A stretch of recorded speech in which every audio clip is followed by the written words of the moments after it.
So we installed the InstaShower Ultra last year in December 2025. It is now June of 2026. And we finally got out and did a trip, our first trip for the 2026 camping year. We're down here at Salem Breeze Campground, just south of Winston-Salem. I do have a video about this campground on the channel, so check that out if you want to know more about Salem Breeze.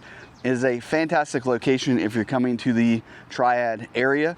But as far as the Fogatti goes, so this is, well, for me, was somewhat of a new player in the RV market.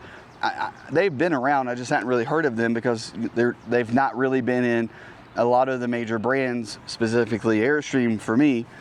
In this past year, for the, I guess, 26 model year, Airstream decided to get rid of the Girard that everybody dislikes and put in the Fogatti InstaShower, and I think it's 7.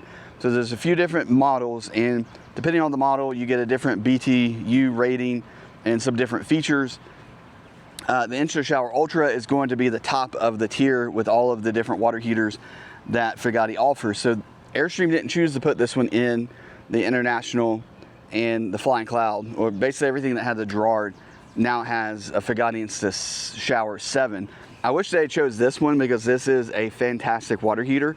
But I do think the InstaShower 7 that's in the new Airstreams, the 26 model year, is a better water heater than the Girard as far as it being picky when it comes to flow, water flow, and turning on.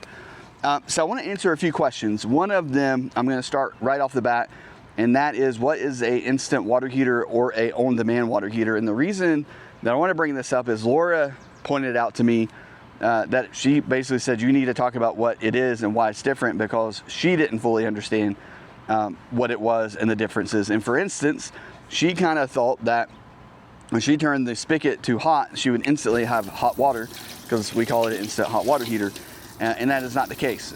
It's still off when you are not using it, and then it turns on when you start to use it and starts heating water. So one of the things to kind of explain the difference between the InstaShower Ultra, a regular tank water heater, which is what we had before, and then something like the Truma Comfort, is what they do. So the 6-gallon water heater, I think they did a 10-gallon water heater, and back when those were kind of popular, they were traditional water heaters, similar to what you would have in your house. It had 6 gallons of hot water, stored it in a tank, and it would heat that water. Now, that was the amount of hot water you had. So once you used up the 6 gallons taking a shower, that water was gone. You no longer had hot water, because as soon as the tank started to empty to give you hot water, it was also filling up with cold water, because it had to replace the water that was leaving the tank. So, you know, depending on your showers and washing dishes, all those kinds of things, you may run through that 6 gallons of hot water pretty quick. Once the water, you know, the hot water is empty. A hot water bottle is a... Hold on, Siri, I'm not talking to you. Once the water was empty, you then had to wait for that 6 gallons or 10 gallons of water to heat back up, just like what you would experience at a kind of traditional home water heater that was, you know, however many gallons.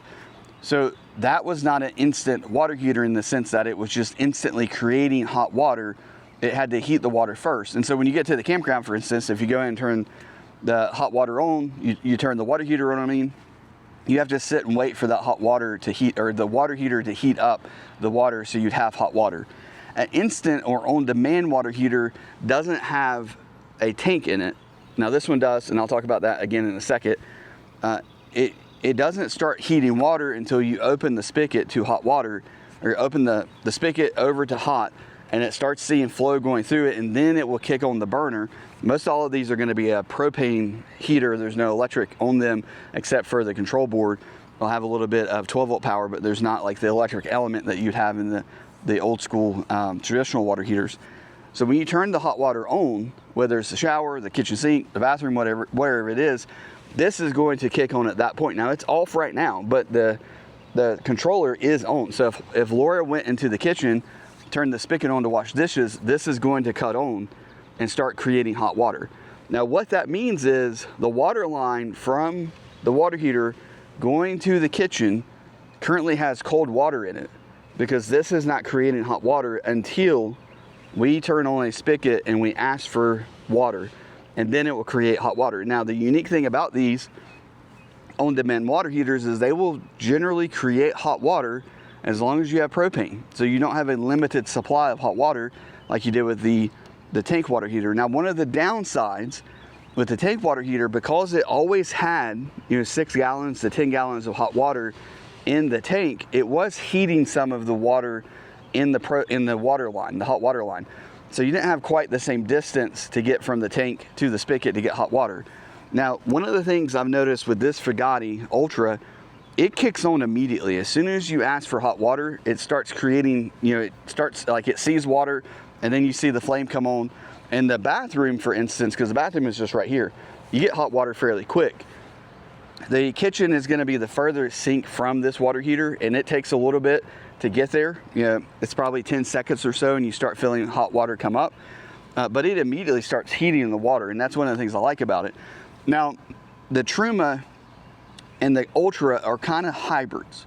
And what I mean by that is the Truma specifically, the Comfort, has a 1 gallon tank in it. And you can set it to heat that 1 gallon of water and keep it hot. Once you ask for hot water, it will still turn on the instant heater function of the water heater to basically replace the 1 gallon of hot water once you use it. But you get kind of that experience of having, quicker hot water because you have that 1 gallon tank in it. Now, this water heater, the Fogatti Ultra, doesn't have a 1 gallon tank, but it does have a mixing reservoir in it, which it allows it to keep the hot water more consistent. And I can tell you, you are able to mix the valve. Like if you're in the shower and you've got it set to 120 for some reason, you get in the shower like, oh, that's too hot. You can pull some cold water in there and this will not cut off. It will keep creating hot water and let you mix it a little bit. I don't know to what degree. It's not going to be the same as like a traditional water heater where it's just letting the hot water out of it come to your spigot, so you can kind of mix it however you want to. But I was able to mix a little bit in the first shower that we did with it. I wasn't sure what temperature I wanted it to be at. I started at 107. That wasn't hot enough, so I bumped it up to like 115, and I bumped it up to, I don't know, I ended up at 120. I was like, oh, okay, that feels good. And then it kind of kept getting hot, so I ended up having to, there's a little bit of a delay, obviously, because it's got to go from here to the shower for it to get to that, for me to feel the 120. So once I felt the 120, I was able to mix in a little bit of cold, and it continued functioning just fine. I took a shower. I did figure out that 116 was kind of my sweet spot. I could put it at 116 degrees, turn it all the way to hot, and just take a shower, and it was fantastic.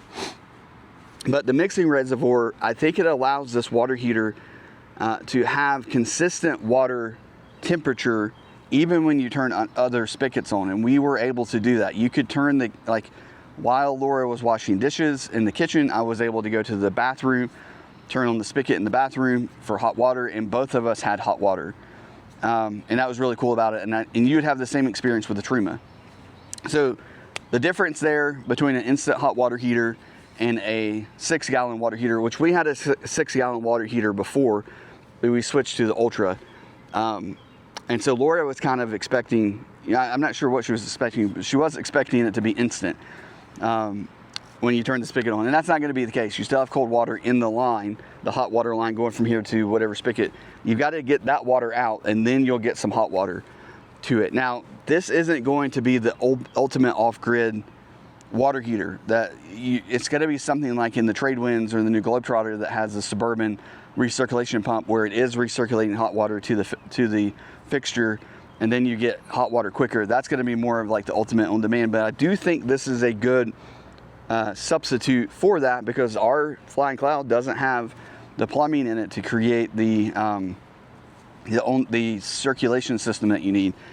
So let me talk about a few things about the water heater that I felt about it with us using it. The hot water the temperature of the water was consistent. If you just left it on, it stayed at whatever temperature you put it at, and it was very comfortable, very easy to use. Just basically a power button, and then set the temperature that you want it to heat to.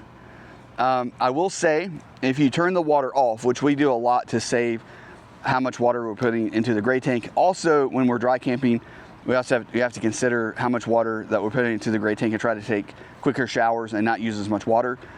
When you turn it off, it's a little bit different than the 6 gallon water heater that we had when you turned it back on. So We turn this one off.